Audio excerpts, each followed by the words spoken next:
Welcome again. This is Spotlight. I'm Pastor Dan. And we're talking about how we can have a little different way of understanding the judgment. What is often called investigative judgment or the pre-advent judgment.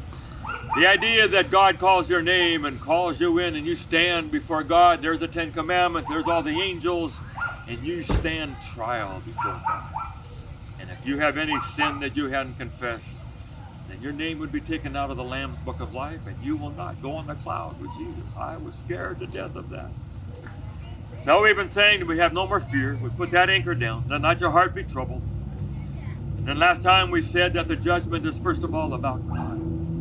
That's the first level of judgment.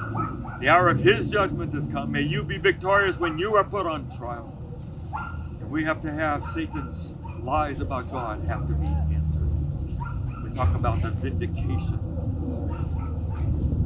Well, we go to the second level of the judgment. The Babylon has been blaspheming God. If you go to Daniel chapter 7, Daniel chapter 8, and then you go to Revelation 13, Revelation 17, the great problem that these terrible powers are doing is blaspheming God. They're saying terrible things about God. Well, if God is now victorious, then the other side loses. The judgment is not first of all against you and me. The judgment is against Babylon. The judgment is against Antichrist and the little horn and the great prostitute and all these terrible powers, the man of sin, 2 Thessalonians 2, all the same powers. So it's zero sum. If this one wins, that one loses. If this one loses, this one wins. And if we believe that God is victorious in His plan of salvation and in His judgment, then that means that someday Babylon is going to lose. You may have been mistreated somewhere along the line. Maybe you didn't get a chance to get to do what you wanted to do. Or maybe someone said something about you that was not true and not fair, but you lost a job because of it, or you lost reputation, or people broke up with you because of it. Maybe you felt like you got a speeding ticket that you didn't deserve, or you got something happen in school that you didn't deserve. And there are things that happen in our world that are just not fair.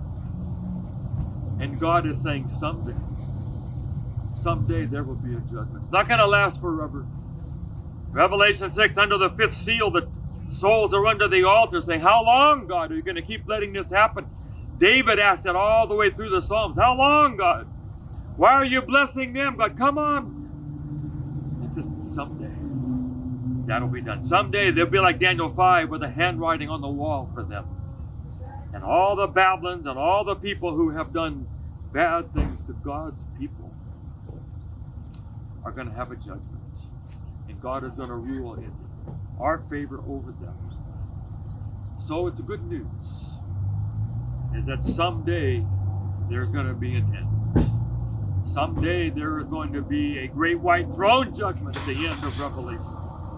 Someday there will be no more pain, no more death, no more crying, no more Babylons, and no more little horns, and no more Antichrist. And we will live in a pristine universe the way God meant it to be. So if you've had some hard things, if some things that have happened to you or are happening right now that are just not fair and not right, the good news of the gospel is it's going to come to an end. In the last days, God is going to show up with all His power. And there He's going to bring all these powers into judgment, and there will be a ruling against them all. And they will not be allowed to hurt us. May God bless you. May God give you the courage to hold on. That's why it says, be thou faithful unto death, and I will give thee a crown of life. Someday, judgment is going to be held in favor of God and against Babylon. This is Spotlight. Hope you'll be with us next week.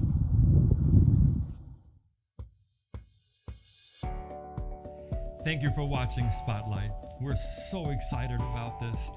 We hope that you'll subscribe and so you'll get all of them. And please just forward it on to others and tell other people about it. And let's just see what kind of an audience we can get for these messages of Spotlight. God bless you.